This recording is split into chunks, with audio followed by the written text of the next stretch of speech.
Hey, Celtics Nation, what a night for the green and white. I know, it's just preseason. We're not supposed to overreact, but come on, how can you not feel a little spark after that win over the Raptors? 110 to 108, and the way it ended, man, it just had that kind of Celtics basketball energy. Sure, the preseason doesn't count in the standings, but it sure can tell you a lot about how a team is starting to shape up. And this one, especially with all the context, new faces, injuries, rotations still being figured out, felt like a sneak peek into what's coming when the real games start. Now, Toronto didn't exactly roll out a bunch of bench guys either. They went pretty strong. Brandon Ingram, Scotty Barnes, Jacob Poeltl, R.J. Barrett, and Emmanuel quickly all saw solid minutes, with most of them crossing the 25-minute mark. That's a serious test for any team early on, especially for Boston, who's still getting a feel for their chemistry. And even with Jaylen Brown playing just 7 minutes before tweaking that hamstring, the Celtics managed to pull out the win. That's the kind of resilience you like to see this early. Xavier Tillman came through clutch with that game-winning bucket. The X-Man doing what he does best, staying ready, making the most of his minutes. But let's not skip over the big story from the night, Jaylen Brown's hamstring. Look, when he walked off the floor early, you could feel the entire arena hold its breath. He reached for the hammy right away, and you could tell something wasn't right. Coach Joe Mazzulla didn't have much of an update afterward, just said he'd talked to Jaylen and that he seemed fine. We've heard that before though, right? Last year with Drew Holiday, with Porzingis, same story, he's fine, and then suddenly they're out for a stretch. So yeah, it's something to watch closely. The margin for error with this roster is razor thin. The Celtics can't afford to lose one of their main guys for any extended period, especially not when we're talking about a player who drives so much of the offense.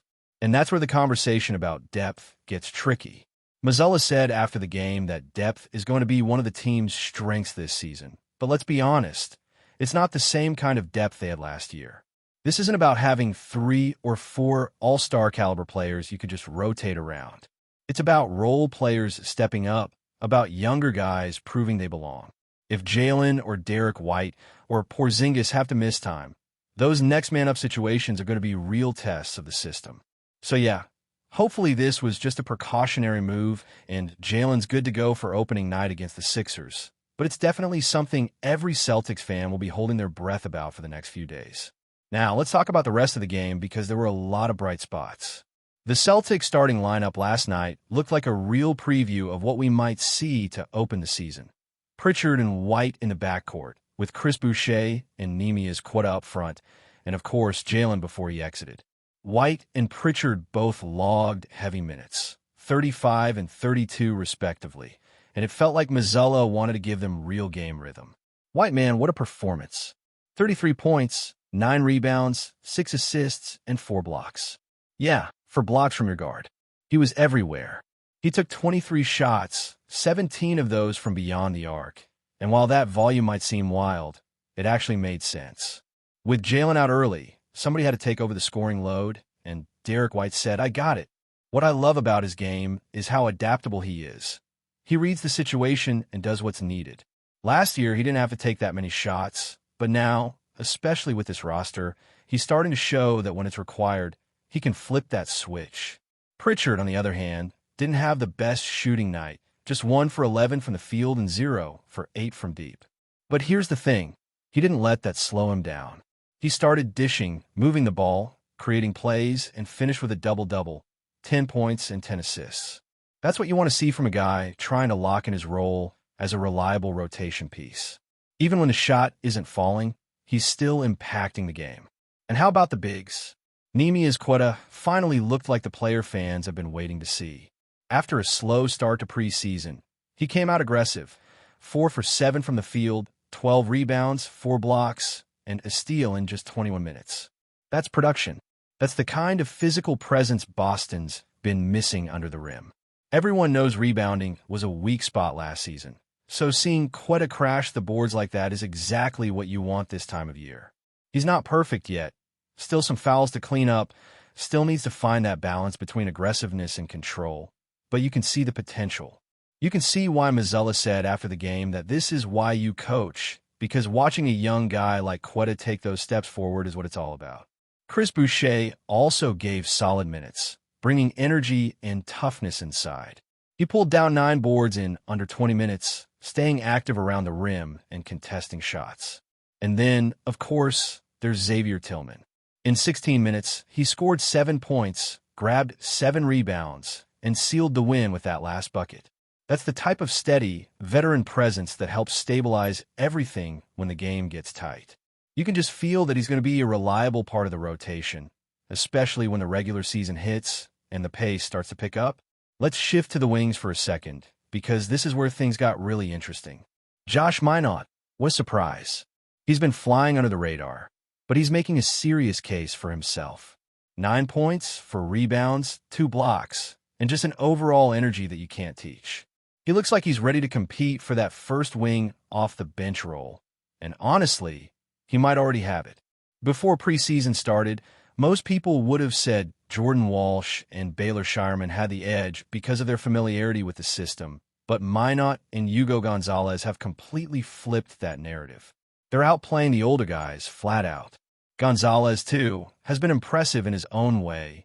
Doesn't need to dominate the ball, just plays smart, hits open shots, moves without it, and defends his position. His stat line from last night doesn't jump off the page. 8 points, a rebound, a steal, a block, but it's the little things that make him stand out. You watch him, and you can just tell he gets it. Derek White said it perfectly after the game. He's always in the right spot, makes the right pass, takes the right shot. Those are the kinds of players championship teams need. And that's what's so exciting about watching this team take shape. You can see the identity forming: toughness, balance, versatility. You've got veterans who know how to win. You've got young guys fighting for minutes. And you've got a coach who, love him or hate him, is building a culture around accountability. Mazzulla's not everybody's cup of tea, sure, but you can't deny the growth. He's showing leadership. He's connecting with players, and even that whole media versus coaching staff charity game he organized, that was more than just fun. It was about building relationships, about reminding everyone that competition doesn't have to mean conflict. He said afterward that he did it to humanize the competition. And honestly, that's a great mindset for a team trying to gel. And speaking of news stories, how about Malcolm Brogdon? Yeah, that news hit hard. 9 seasons in the league, and now calling it a career. Rookie of the year, 6th man of the year, and always one of the smartest players on the floor. Injuries caught up with him, sure, but he had himself a really solid run. For Boston fans, he'll always be remembered as a guy who came in, did his job, and gave everything he had. That's all you can ask for. So yeah, Celtics Nation, it's preseason, but you can feel it in the air. There's a different kind of energy this year. The roster might not be as stacked with big names as before, but the hunger, the chemistry, the way these guys are starting to click, it feels real. There's still a long way to go and plenty to figure out. But if this game against Toronto is any sign, we're in for an exciting ride once the lights come on and the season officially tips off.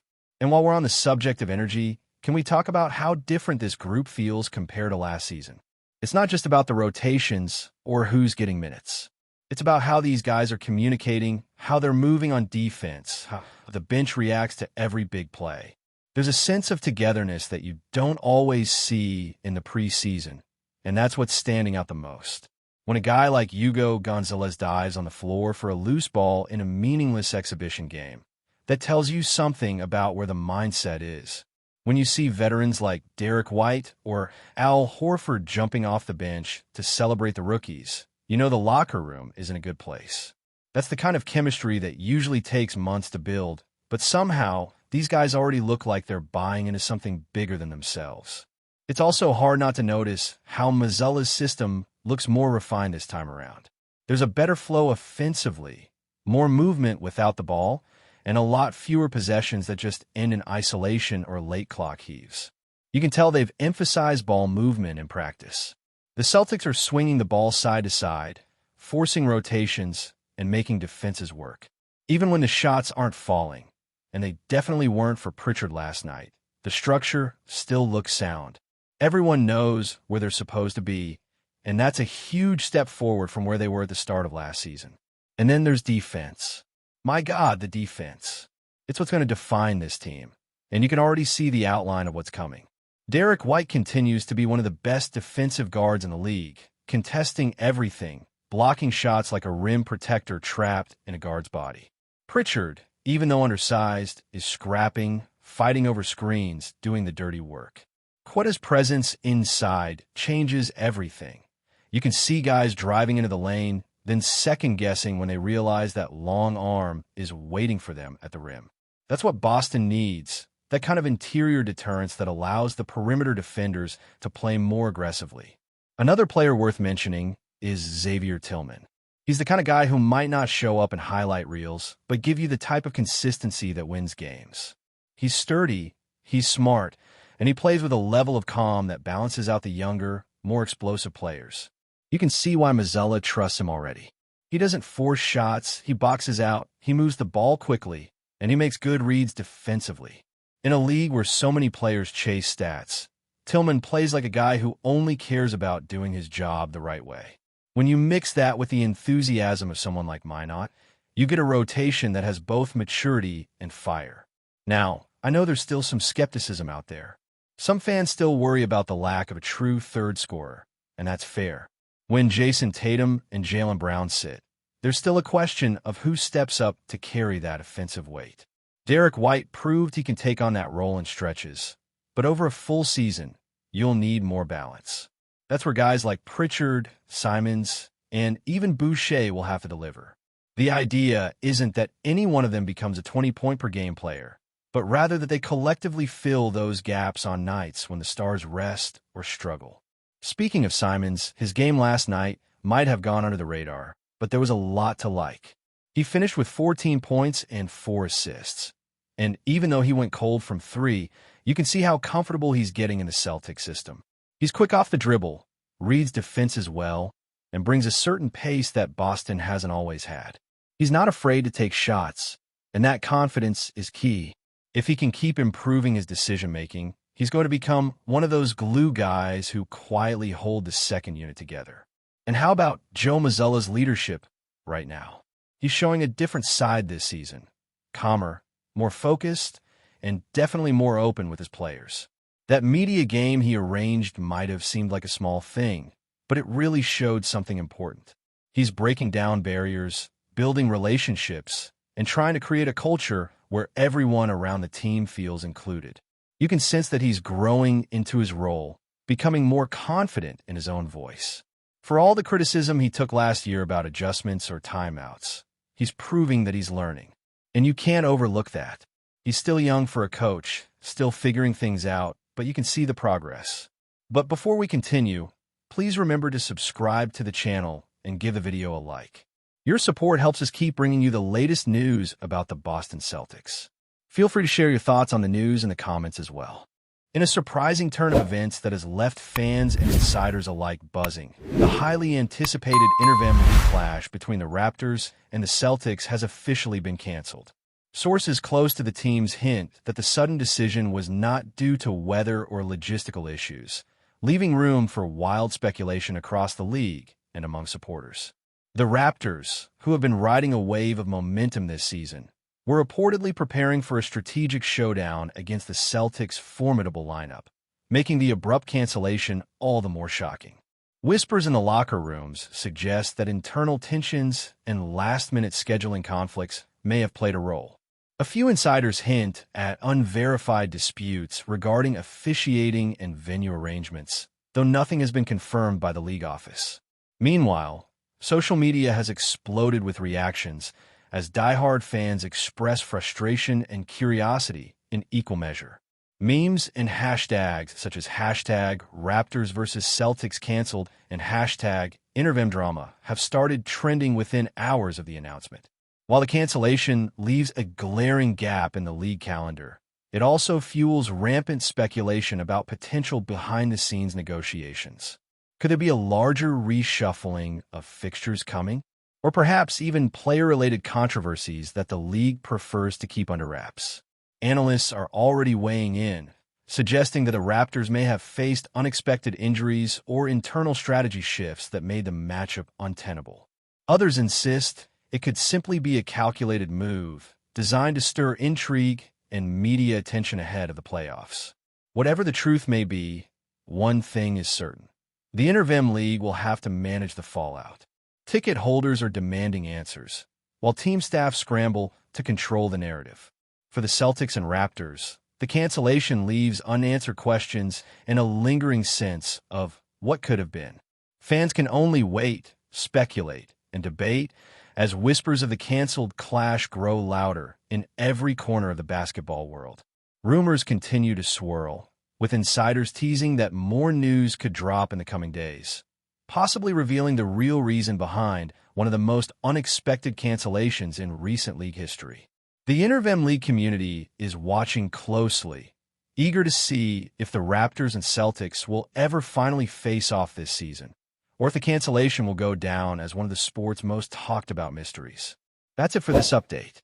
If you enjoyed the video and want to keep receiving exclusive news about the Boston Celtics, please subscribe to our channel and give the video a like. We always appreciate your comments and opinions. See you in the next video.